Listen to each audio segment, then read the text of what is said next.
Salut les amis de la data. Aujourd'hui, nous allons parler de Marimo. Vous pouvez me poser la question de savoir c'est quoi Marimo? Marimo est un notebook réactif open source pour Python, reproductible, compatible avec Git, intégré à SQL, exécutable en tant que script et partageable en tant qu'application. Comme vous pouvez le constater ici, vous pouvez traduire la page en anglais, comme ça vous aurez des informations beaucoup plus détaillées. Si vous n'êtes pas à l'aise en anglais. Très bien.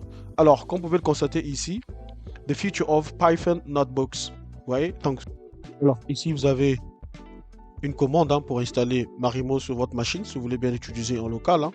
Bon, on va y revenir, pas de problème. Mais voyons voir un peu sur cette page d'accueil, quelles sont les informations dont nous avons ici sur cette page.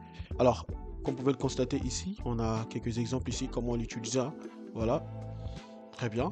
Et là, on dit used by developer at. Donc, les développeurs qui l'utilisent, on peut le voir, les boîtes, vous avez OpenAI, Stanford, vous avez Johns Hopkins, donc l'université de Baltimore, je crois. Vous avez Berkeley, vous avez pas mal d'universités qui utilisent cette bibliothèque. Et vous avez pas mal, si j'essaie un peu d'enlever mon curseur, vous allez voir, il y a pas mal d'entreprises qui utilisent, et même des universités qui utilisent cette bibliothèque-là pour effectivement coder en Python. Voilà, c'est très intéressant. Voilà, voyons voir, donc Fit for the Modern Pythonista. Ouais. Donc, si vous n'êtes pas à l'aise, je vous recommande tout simplement de traduire la page en français. Si vous n'êtes pas à l'aise en anglais, bien sûr. Voyons voir ce que Marimo nous propose comme information ici. Voilà les fonctionnalités, comme vous pouvez le voir. Vous pouvez faire class SQL Support. Donc, supporte aussi du SQL, comme on l'a dit en introduction, tout simplement de cette bibliothèque. Donc, les développeurs, effectivement, adorent cela. Voilà, Marimo. Voilà. Alors, si ça vous intéresse, vous pouvez rejoindre la communauté Marimo. Alors, nous, c'est très bien, on a vu ce que ça nous donne. On a scrollé, on a vu, c'est très bien. Et vous avez des menus ici, en tant que docs pour voir la documentation. Blog, c'est pour aller voir des blogs, tout ce qui est publié sur moi, des informations, la galerie, aller voir un peu d'autres informations ici. Mais je vous laisse tout le soin, dans votre côté, d'essayer un peu d'exploiter cela. Alors, ce qui nous intéresse ici, c'est comment l'installer et l'utiliser en local. C'est ça le plus important. C'est le plus important. Donc, comme vous pouvez le voir, pour l'utiliser en local, vous copiez tout simplement cette ligne, cette commande. Donc je vais copier tout ceci. Je vais le copier et alors vous pouvez donc lancer. Alors, on va l'installer depuis Anaconda. Donc, alors si vous ne voulez pas avoir des problèmes de version, vous pouvez justement faites clic droit pour coller. Mais moi je ne vais pas utiliser pip. Donc je vais utiliser par contre Conda. Comme vous pouvez le voir ici, je vais faire ceci. Conda install -c Conda forge. Voilà. Comme ceci. Vous l'installez sur votre machine, donc depuis Conda, j'utilise l'environnement virtuel par défaut Base, mais libre à vous, vous pouvez utiliser la commande pip, si vous voulez l'installer aussi avec pip, voilà, mais moi je ne veux pas utiliser pip pour ne pas avoir des problèmes de version, quelque chose comme ça, ces conflits-là. Donc voilà, on ne sait jamais. Par contre, Conda gère cela, tout ce qui est conflit de version et autres, Conda va justement gérer cela pour moi. Voilà, par contre, pip ne prend pas en compte tout simplement la gestion de version là, voilà. Bien, alors ce que je vais faire ici, c'est quoi? Vous le validez par la touche entrée, tout ceci sera donc installé sur cet environnement virtuel de par défaut d'Anaconda Base, comme vous pouvez le voir ici. Validé par la touche entrée bien sûr. Et ensuite, qu'est-ce que vous allez faire? Pour la suite, si vous voulez par exemple l'utiliser, lancer effectivement ce notebook, Marimo. Alors ici, vous avez quelques informations, donc je vais essayer un peu de scroller juste en haut depuis le début. Welcome to Marimo, comme vous pouvez le voir, import Marimo as MO. Et ici, nous avons quelques informations de l'utilisation. Donc, UI, c'est tout ce qui est design. Si vous voulez, par exemple, utiliser ceci, ces histoires-là, ça peut être très intéressant. Et utiliser en fait, l'alias de Marimo ici, c'est MO, donc Mo. Alors, depuis MO, c'est dire Marimo, vous pouvez aussi utiliser vos Markdown, dans MD qui signifie Markdown, pour avoir du texte, comme vous pouvez le voir, l'exemple justement ici. Donc, vous avez du texte Markdown. Voilà, ça peut être très intéressant avec des LLM. Et vous avez pas mal d'informations ici. Donc, de Marimo, on peut utiliser, c'est-à-dire cette méthode UI, et puis la méthode ici, slider, donc de 1 jusqu'à 22, et voilà le résultat. Donc, on vous montre comment on pouvait l'utiliser. C'est très intéressant cette bibliothèque. MOMD, donc on peut le voir Markdown toujours, hein, et ici vous avez le résultat. Donc, tout ce texte que vous voyez ici, que je sélectionne là, bah, le résultat c'est tout ce que vous voyez ici, tout simplement. Voilà, c'est ce que vous voyez ici. Voilà. Et là, vous avez des exemples là. Vous avez des exemples. UI Element. Donc, on vous donne des exemples comment est-ce que vous pouvez utiliser. Voilà, Marimo. Hein. Toutes les fonctions sont là. Il suffit juste de copier, coller et puis voilà. Essayer un peu de compiler dans votre côté là-bas, question de voir qu'est-ce que ça donne. Voilà. Donc on scroll et à partir de là, c'est là où ce qui nous intéresse par contre, parce que nous, on veut effectivement l'installer sur notre machine d'une manière local, hein. On veut l'utiliser d'une manière locale et voilà. Et donc pour le faire c'est très simple, hein. La partie 5 ici, le point 5 comme vous pouvez le voir, vous avez des Marimo Command Line Tool, ok. Donc Marimo Edit, il dit quoi là? Create and editing notebook use. Donc si vous voulez par exemple créer et modifier un notebook, hein, Marimo, il suffit juste d'utiliser la commande Marimo Edit. Ici on dit in terminal to create a new Marimo notebook or, donc vous pouvez utiliser tout ceci si vous voulez par exemple créer un nouveau notebook. Donc Marimo Edit, le suivi du nom de votre notebook et ensuite l'extension .py. Voilà. Et là on nous dit to create edit notebook core notebook dot py, comme vous pouvez le voir ici. Running as apps. Donc il va donc tourner comme une application. Voilà. Marimo round notebook.py. Voilà, comme une application, vous voulez par exemple lancer votre application, le serveur de votre application. Donc, vous pouvez utiliser Marimo round notebook.py. Voilà.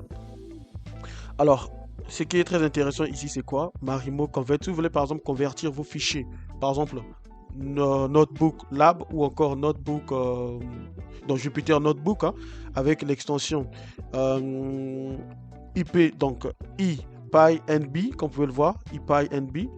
Vous pouvez le convertir en fichier Pi avec cette extension PY. Voilà, c'est possible avec Marimo. Ça peut être très intéressant. Vos fichiers notebook, vous pouvez effectivement les transformer en fichier l'extension .py. Voilà ce que ça signifie. Et là, tout le reste, je vais laisser le soin de essayer un peu d'exploiter cela. Bref, donc on va essayer un peu de voir tout ceci sur notre machine en local. Alors, qu'est-ce que j'ai fait? Vous, dans votre côté, hein, vous allez donc lancer le prompt d'Anaconda. Alors, si vous voulez par exemple créer un fichier, donc rassurez-vous que vous êtes dans un dossier. Par exemple, je vais me rendre dans mon dossier Marimo que j'ai créé depuis cet répertoire disk C user hosting. Et puis là, je vais switcher dans mon dossier que j'ai créé Marimo. Et dans ce dossier, hein, si vous voulez bien, si je fais par exemple dire, vous allez voir les fichiers que j'ai dans ce dossier Marimo. Donc j'ai un fichier app.py, ce fichier house prediction. IPNB, hein, comme on peut le voir, et puis j'ai un fichier CSV, donc deux fichiers CSV ici, dans ce dossier Marimo. Alors, si vous voulez créer par exemple un fichier Marimo, hein, comme on peut le voir, hein, on a vu ces commandes, hein, justement là, je vais revenir. Hein, voilà. Alors, si le fichier n'existe pas, c'est juste un exemple, hein, si le fichier n'existe pas, vous pouvez par exemple utiliser cette commande là. Donc, vous dites à Marimo de vous créer effectivement un fichier nommé notebook ayant l'extension .py. Voilà. Donc, même si le fichier n'existe pas, ça sera donc créé. Il va donc l'ouvrir cela. C'est ce que ça signifie. Et par contre, cette commande, bah, c'est tout simplement une fois que, par exemple, le fichier existe, il va effectivement vous lancer. Alors, ce qu'on va faire, c'est très simple. On va copier. On va copier tout ceci. Je vais au niveau de mon Anaconda et justement là, ça, je vais fermer. Voilà, j'en ai plus besoin. Donc, je viens là. Ça, c'est le serveur qui est déjà lancé. Si je fais ceci, je valide par la touche entrée. Regardez ce qui va se passer. Donc, Marimo edit. Donc là, j'ai déjà un fichier. Comme vous pouvez le voir, il va donc éditer ce fichier app.py. Puisque j'ai le seul fichier ici avec l'extension .py. Donc du coup, ce fichier sera modifié. Et si je clique là-dessus, il va donc l'ouvrir. Hein. Et c'est ce bout de code que j'ai là. Comme vous pouvez le voir, c'est ce bout de code que j'ai ici. Et c'est le même que j'ai également ici, comme vous pouvez le voir. Et je vous ai dit que dans ce dossier, hein, c'est-à-dire Marimo, j'ai créé un fichier app.py et j'ai deux fichiers CSV, comme vous pouvez le voir, avec un fichier notebook, avec cette extension. Bien. Le but ici, c'est quoi? Ben, c'est de voir comment est-ce qu'on peut effectivement utiliser Marimo. Alors, ça c'était la première commande, hein. Ça c'était la première commande. Si le fichier existe déjà, vous pouvez utiliser Marimo Edit directement. Par contre, si le fichier n'existe pas, je vais couper le serveur. Si le fichier n'existe pas, vous serez obligé d'utiliser cette deuxième commande. Donc, vous pouvez utiliser cette deuxième commande. Je reviens justement là. Vous copiez tout ceci. Voilà. Vous copiez. Voilà. Et vous collez. Puisque je n'ai pas un fichier notebook.py, on peut vérifier, hein. Je reviens justement là. Dans mon dossier Marimo, je n'ai pas un fichier notebook.py, j'ai justement un fichier app.py. Voilà. Alors, ce qu'il faut faire, c'est quoi? Je vais donc venir là. Vous voyez, le fichier n'existe pas. Par contre, si je valide cette commande, qu'est-ce qui va se passer? Ben, Marimo va créer effectivement ce fichier-là. Je valide par la touche entrée. Regardez ce qui va se passer. Voilà. Il vient de lancer mon... Et voilà, comme vous pouvez le voir, Marimo vient de créer ce fichier. Ça n'existait pas. Alors, si je reviens justement ici, dans mon dossier là, si j'essaie d'actualiser ce dossier, vous allez voir le fichier notebook.py. Et là, vous voyez, j'ai mon fichier notebook.py. Vous voyez? Donc, ceci, je vais donc fermer puisqu'on avait coupé le serveur, justement là. Donc là, tout est bon. Pour importer Marimo, import Marimo as mo. Voilà, je vais valider par la touche entrée. Donc, vous pouvez voir Shift entrée si vous voulez bien valider la cellule là depuis Marimo, hein.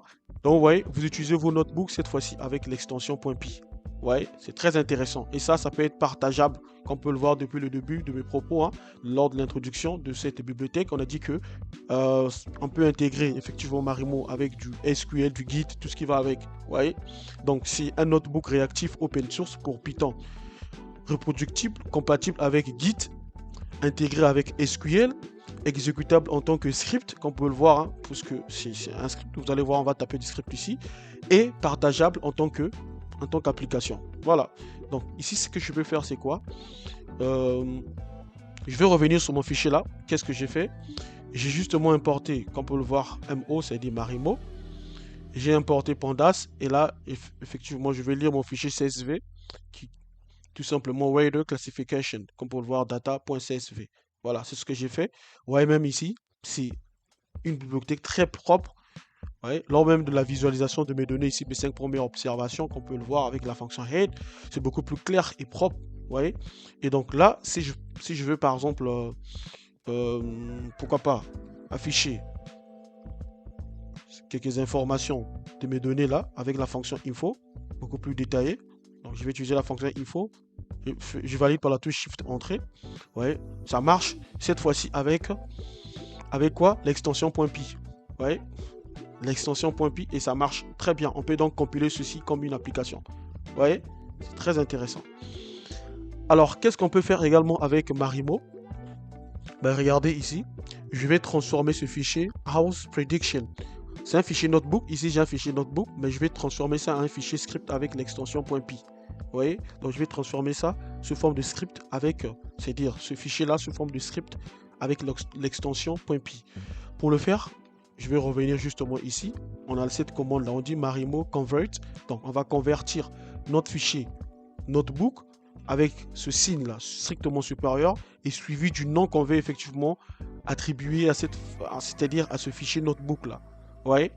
Donc, je vais créer justement là. Je vais lancer. Voilà. Cette fois-ci, je vais switcher de mon dossier Marimo que j'ai créé depuis ce répertoire hosting. Vous voyez? Donc, disque c'est user hosting. Donc, je vais switcher pour switcher CD Marimo. Alors, je vais Marimo. Convert. Donc, je vais dire convert. Tu dois me convertir en fait ce fichier notebook. C'est quoi le nom de ce fichier notebook? Donc, je vais voir. Je reviens justement là pour... Voilà. Je reviens là. c'est ce fichier-là.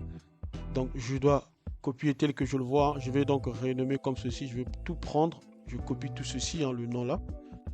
Voilà. Et je viens là, je colle. Pour coller, c'est très simple, clic droit, puisque c'est un terminal. Voilà. C'est un prompt. Et là, qu'est-ce que je vais faire? Espace, suivi de quoi? Strictement. Donc, le signe strictement supérieur. Et là, le nouveau nom que je vais effectivement renommer à ce fichier notebook là. Voilà. Donc je vais l'appeler, pourquoi pas, house cette fois-ci.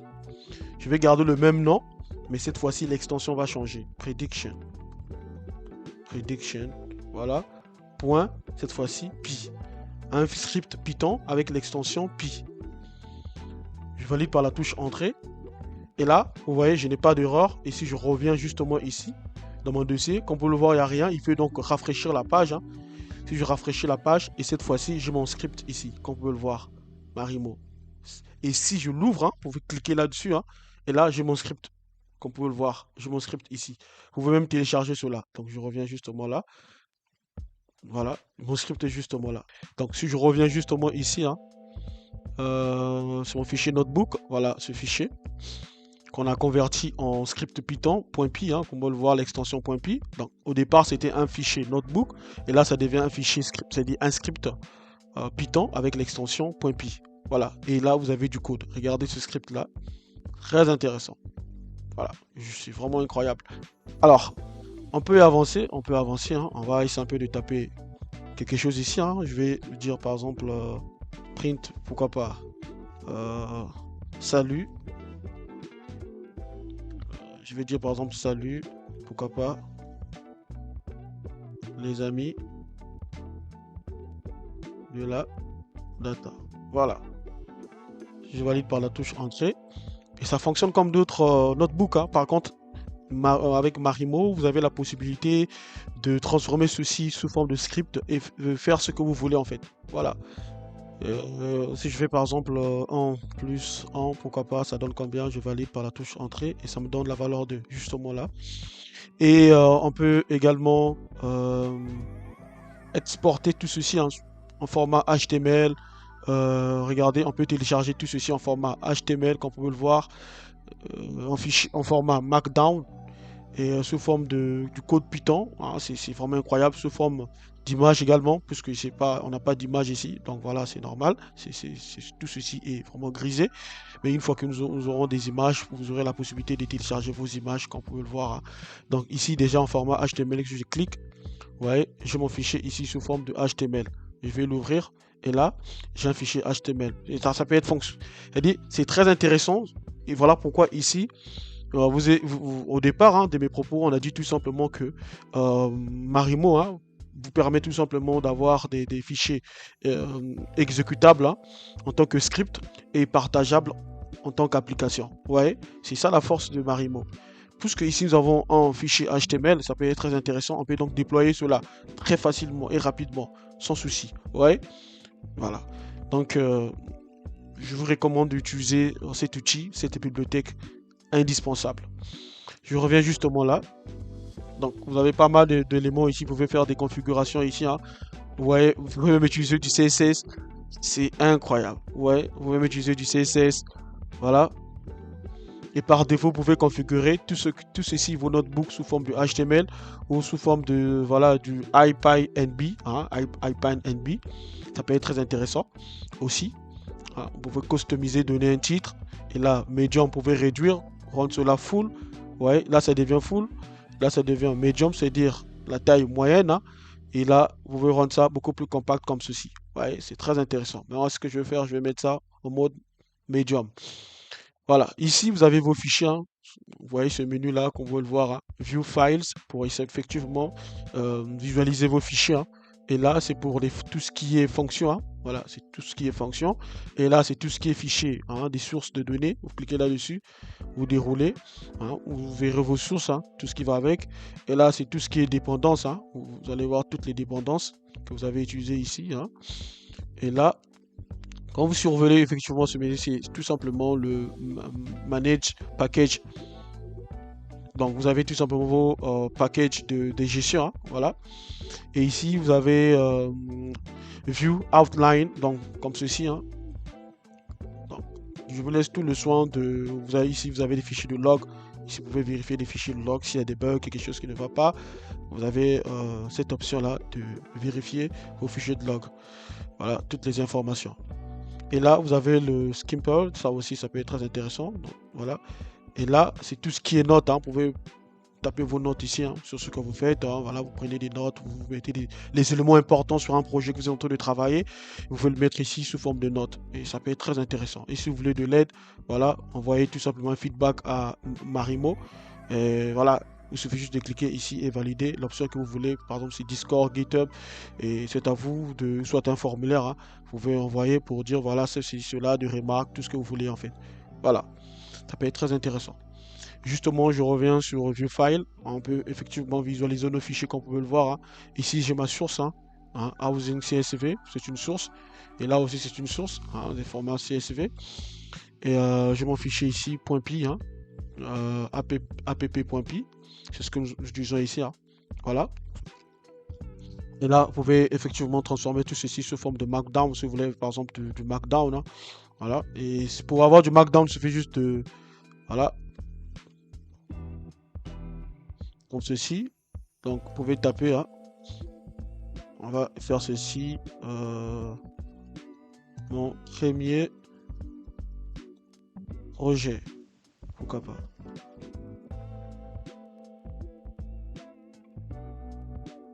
Je vais donc convertir du Markdown, hein. Il faut le convertir, hein. Là, ça devient Markdown et je peux valider par la touche Entrée.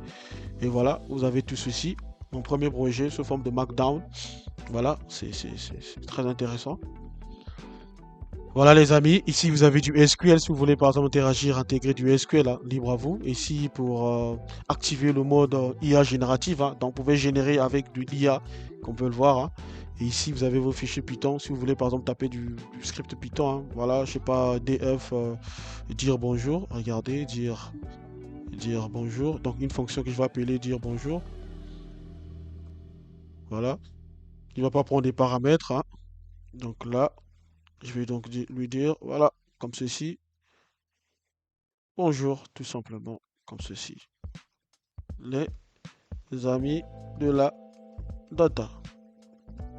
Voilà. Si je fais ceci, je compile, il n'y a rien, puisque, voilà, je ne l'ai pas appelé, donc je dois appeler la fonction. Donc pour utiliser une fonction, il faut l'appeler par son nom. Je vais donc dire bonjour, comme ceci. Puisque c'est une fonction, bon, ça n'a pas des paramètres ici, lors de la création de cette fonction. Et donc lors de l'appel aussi, je n'aurai pas des arguments. Voilà. Je valide par la touche entrée et là vous voyez bonjour les amis de la data et ça marche très bien, vraiment super. Bref, donc c'est ce que je voulais vous montrer un peu ce que Marimo nous donne comme fonctionnalité et la puissance de cette bibliothèque, hein, comme on peut le voir. Voilà. Ah, c'est très bien, c'est très bien. Alors les amis, dites-moi si cette bibliothèque est vraiment incroyable, que vous avez trouvé intéressante. Dites-le moi dans les commentaires. Voilà. Et avant de terminer, vous avez aussi la possibilité de sauvegarder, hein, de sauvegarder vos fichiers, hein. Vous pouvez cliquer justement ici. Et voilà.